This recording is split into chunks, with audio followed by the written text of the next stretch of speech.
So this is from verses 22 through 24 of Numbers 23.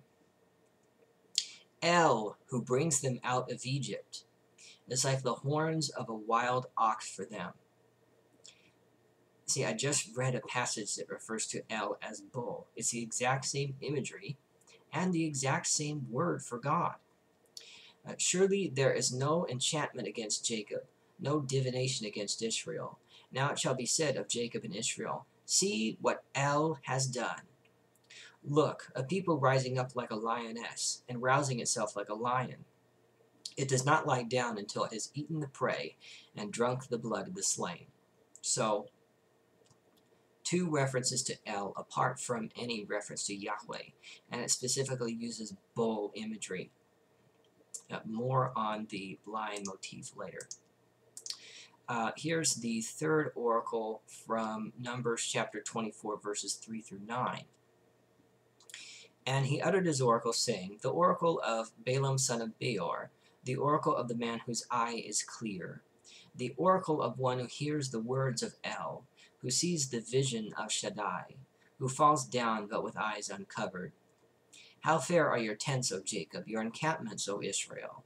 Like palm groves that stretch far away, like gardens beside a river, like aloes that Yahweh has planted, like cedar trees beside the waters.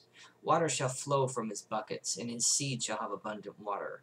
His king shall be higher than Agag, and his kingdom shall be exalted.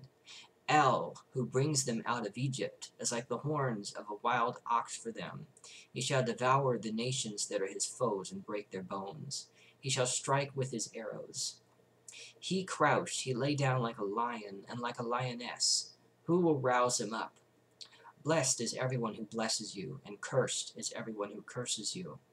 So again, we have reference to El bringing them out of Egypt, apart from any reference to Yahweh. And again, the same bull imagery is repeated. Now, regarding the lion-lioness motif, this is from Genesis 49, verses 8 through 10. Judah, your brothers shall praise you. Your hand shall be on the neck of your enemies. Your father's son shall bow down before you. Judah is a lion's whelp. From the prey, my son, you have gone up. He crouches down. He stretches out like a lion, like a lioness. Who dares rouse him up? The scepter shall not depart from Judah, nor the ruler's staff from between his feet, until tribute comes to him, and the obedience of the peoples is his. Now, it's probably not coincidental that the following occurs in the same chapter of Genesis. This is in verses 22 through 25. Joseph is a fruitful bough by a spring. His branches run over the wall. The archers fiercely attacked him. They shot at him and pressed him hard.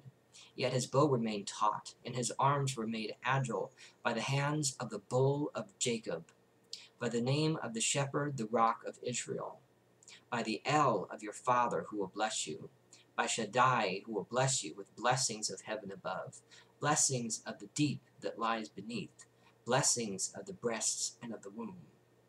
So more references to El apart from references to Yahweh.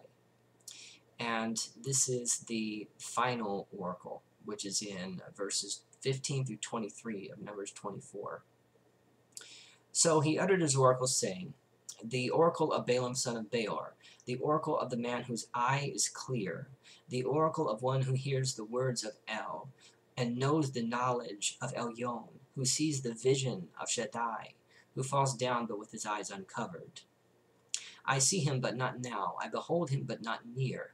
A star shall come out of Jacob, and a scepter shall rise out of Israel. How interesting that the scepter motif was also found in Genesis 49. It shall crush the borderlands of Moab, and the territory of all the Shethites.